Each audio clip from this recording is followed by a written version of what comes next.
भिवंडी तालुका पड़घा के राहुर गांव में जव्वा चिखलेकर के खैर की लकड़ियों का डेपो बंद होने से हो रहा है हर महीना लाखों का नुकसान। बैंक के कर्ज से हुए परेशान और सैकड़ों के संख्या में गरीब मजदूर हुए बेरोजगार। इस संदर्भ में हमारे संवाददाता से वार्तालाप करते हुए जव्वा चिखलेकर ने बताया कि हमारा डेपो चलाने का परमिशन होने के बावजूद भी पड़घा के वन परिक्षेत्र अधिकारी ने किसी राजनेताओं के दबाव में आकर हमारा डेपो चलाने से लगाई है रोक, जिससे हमारा हर महीना हो रहा है लाखों का नुकसान।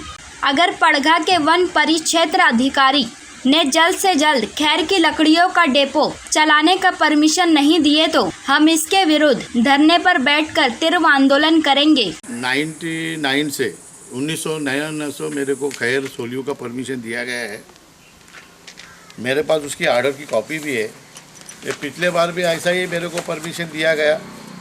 उसके बाद मेरे को ये मंत्री साहब का लेटर भी है मेरे पास। उन्होंने साहब लिखेला है इसके अंदर के डेपो नहीं आटी सकती हूँ, तुम्हाला परवानगी दिलेली है। उसके बाद में ये थाना का कॉन्ट्रैक्टर थर्ड सीट जब आस्थाना साहब उसने भी ये परमिशन दिएला है, उसकी भी कॉपी मेरे पास है, उसमें भी लिखेला है।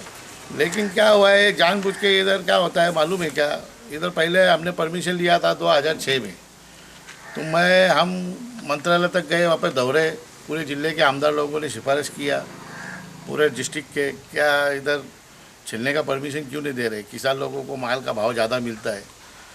तो फिर वहाँ पे जब वन मंत्री पासपुते साहब थे, जब उन्होंने परमिशन दिया गया, देने के बाद में मेरे कॉपी के ऊपर 7 कॉपियाँ और दे दिया, लोगों को परमिशन दिया था। उन लोग गलत काम करने के लिए उनका डेपो बंद करने के लिए बोला था। जब भी उनका डेपो ऐसा लिखा हुआ कि कॉन्ट्रैक्टर साहब ने, सीसीए साहब ने, कि जिसके डेपो पे माल अवैध पकड़ा जाएगा उसका डेपो पकड़ा जाए, कैंसिल किया जाए। तो वहाँ का जो डेपो था उसकी बदली हुई जाते रहते उसने क्या किया, उसने उसके अंदर मेरा भी नाम डाल दिया कि पूरी आदेश हो। परंतु फिर मैं वापस लड़ने के बाद में फिर मुझे वापस परमिशन दिया गया। अभी मुझे परमिशन देने के बाद में मैं इनका जो आरटी नेम दिए थे, ये मेरे पास परमिशन की कॉपी भी है, मैं आपको बता रहा हूँ। फिर उन्होंने क्या किया मालूम है, परमिशन मेरे को देने इधर बंद किया गया था। मैं कुछ दिनों के लिए मैं रत्नागिरी में डेपो लिया था। वहाँ पे देखो मेरे को बहुत हर साल मैं वहाँ पे डेपो रेनो, हर साल मैं इधर डेपो रेनो करते आया।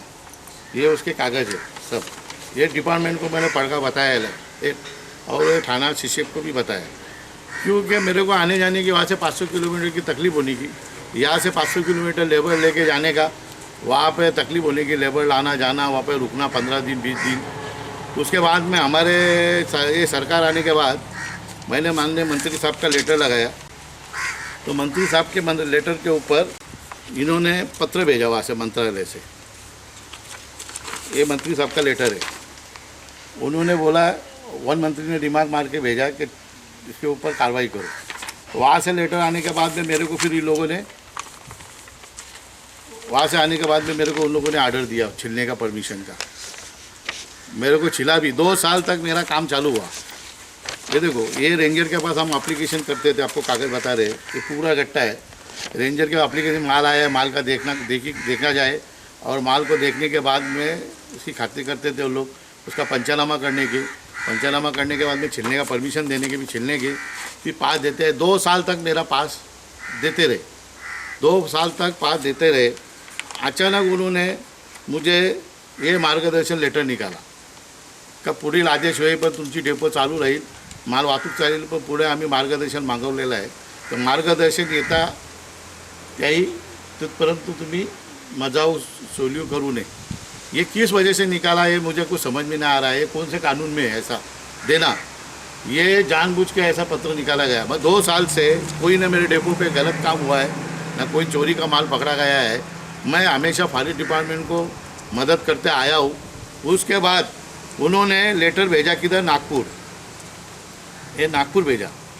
नागपुर भेजने के बाद में नागपुर से लेटर भी लिख के आया, क्या इन्होंने खुद लिख के भेजा है, या क्या ये डेपो की मेरी आर्डर कॉपी।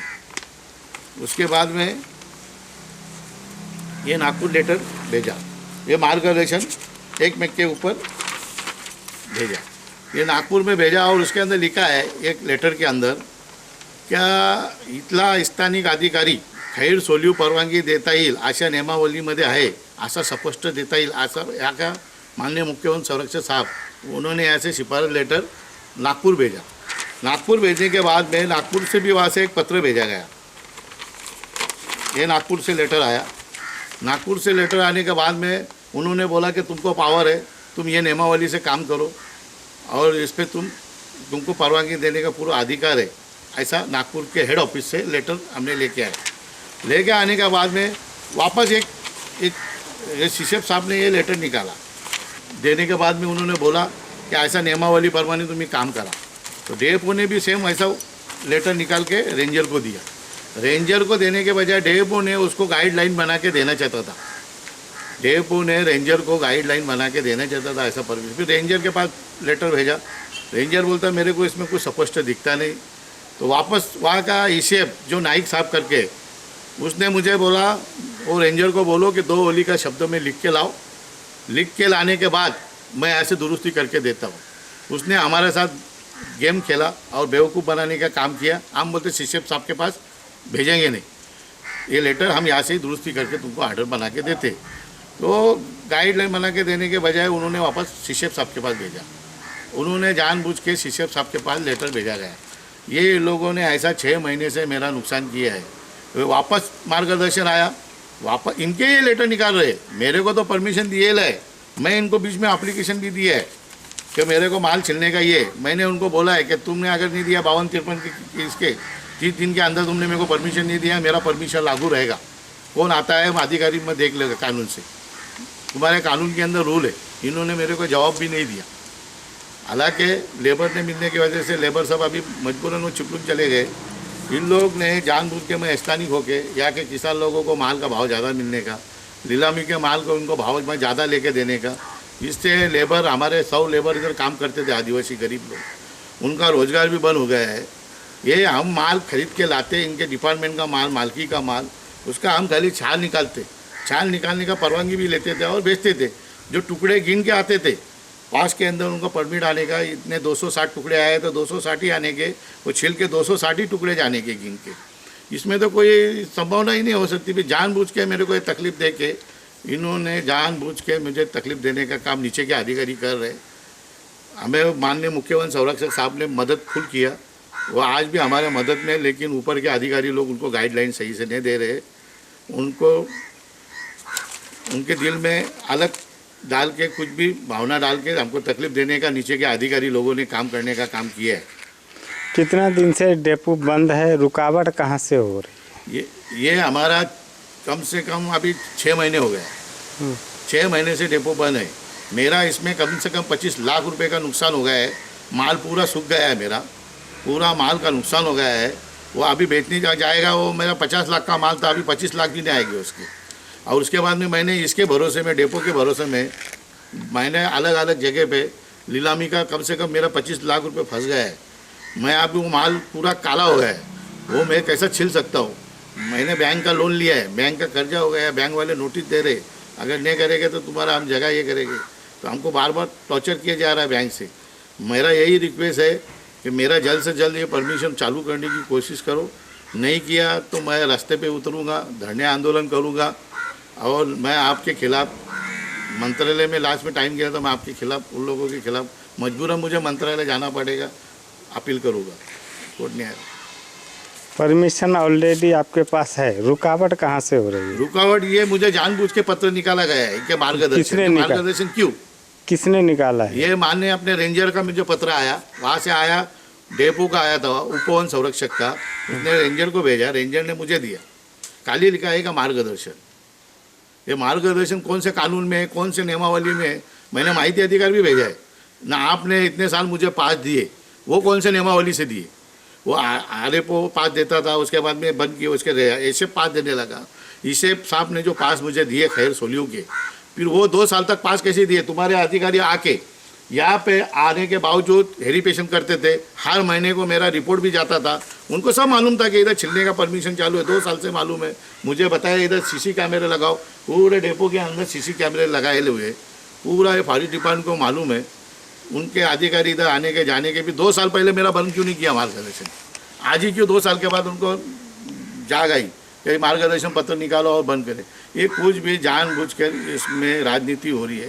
ये राजनीति का इसके अंदर लोगों ने, वो ऑफिसर, नीचे के ऑफिसर लोगों ने ये गलत फहमी करके ऊपर के ऑफिसर रामाराव साहब को गलत फहमी करके दिया है। ये हार पूरे महाराष्ट्र में छिलने का परमिशन चालू है। वो दिन में नासिक का भी कॉपी ला के बताया, नासिक में चालू है, अक्कल कुएं में चालू है, मालेगांव में चालू है, रत्नागिरी में तो कत्ता बनाते, उधर छिलते भी है। और वहाँ पे 100 से 200 फैक्ट्री बॉयलर कंपनी भी लगाया है, चंद्रपुर में है, हर विदर्भ में सब जगह परमिशन छिलने का ही है। ये नियमावली में कुछ ऐसा है ही नहीं, खाली अपना माल आता है, अपन छाल निकालने का रहता है, उनको एप्लीकेशन का छाल निकाल के बेचते। मतलब हर जगह परमिशन है या खाली यहीं परमिशन के हाँ, ये तो चालू है मेरा 99 से मेरे को परमिशन दिया है, 1999 से। ये अभी मेरा चालू भी था। ये जानबूझ के मेरे को तकलीफ देने का काम किए, इसमें मेरा बहुत नुकसान हो रहा है। मेरा इसके अंदर रोजी पानी था, पेट भरने का था, इसके ऊपर सब कारोबार चलता था हमारा, सब अभी मेरा 6 महीने से नुकसान बहुत हो गया लाखों रुपये।